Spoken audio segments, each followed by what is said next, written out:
Votre adversaire, c'est le monde de la finance. Colonna n'était pas armé, il n'a pas opposé de résistance. C'est bien elle qui a écrit « Omar m'a tué ». Voici les Rolling Stones. C'est l'heure du jour où votre plongée quotidienne dans les archives d'Europe 1. Bonjour Laure d'Autriche. Bonjour Dimitri, bonjour à tous. Aujourd'hui débute à Paris le mondial de l'automobile. La toute première édition, c'était en 1898. Et sur Europe 1, on parle du salon de l'auto peu de temps après la création de la radio au milieu des années 50. Oui, 1957, 9 millions de visiteurs viennent au salon de l'automobile et voici quels sont les petits bijoux de technologie qui attirent les regards. Je viens surtout voir la 2 chevaux Vespa, là. Tout le monde en parle tellement, alors je vais voir ce que c'est quand même. Il y a aussi la frégate avec le débrayage automatique. 7 ans plus tard, en 1964, dans l'émission Musicorama sur Europe 1, l'humoriste Fernand Reynaud fait un sketch sur le salon de l'auto. Son personnage est un homme qui habite Dijon et qui se réjouit d'aller au salon de l'automobile sans sa femme. Évidemment, ma chérie,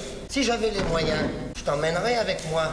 Regarde les directeurs, les sous-directeurs, tous ceux qui gagnent beaucoup d'argent, ils ont tous des voitures.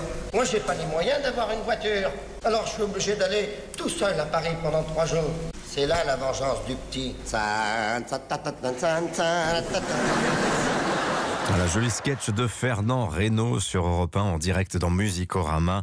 Le salon de l'auto, au fil des décennies, Laure, c'est aussi l'occasion pour certains de rêver de conduire de petits bolides. Oui, exemple, en 1965, ces visiteurs sont fascinés par des voitures de sport, dont une Ferrari rouge. Quand vous vous asseyez dans une voiture comme ça, vous rêvez vraiment que vous pourrez vous la payer un jour? Vaut mieux pas trop rêver parce que quand on rêve trop, bien souvent, les déceptions, je crois. Mais on sait jamais. C'est bien la Matra.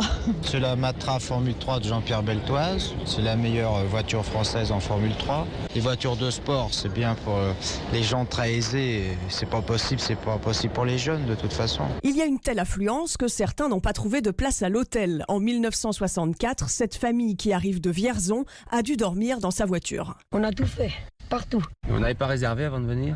Bien non, c'est décidé le seul coup, ça. C'est ce qu'ils nous ont dit partout.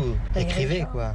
Prenez n'importe quelle adresse d'une chambre quelconque, puis écrivez pour voir quelque chose. Et oui, en 1964, beaucoup de Français attendent encore le téléphone et ils écrivaient à l'époque un courrier aux hôtels pour réserver une chambre. Oui, aujourd'hui, la question sur la voiture, c'est plutôt est-ce qu'il faut passer à l'électrique? Emmanuel Macron annonce ce matin dans le journal Les Échos un renforcement du bonus écologique jusqu'à 7 000 €.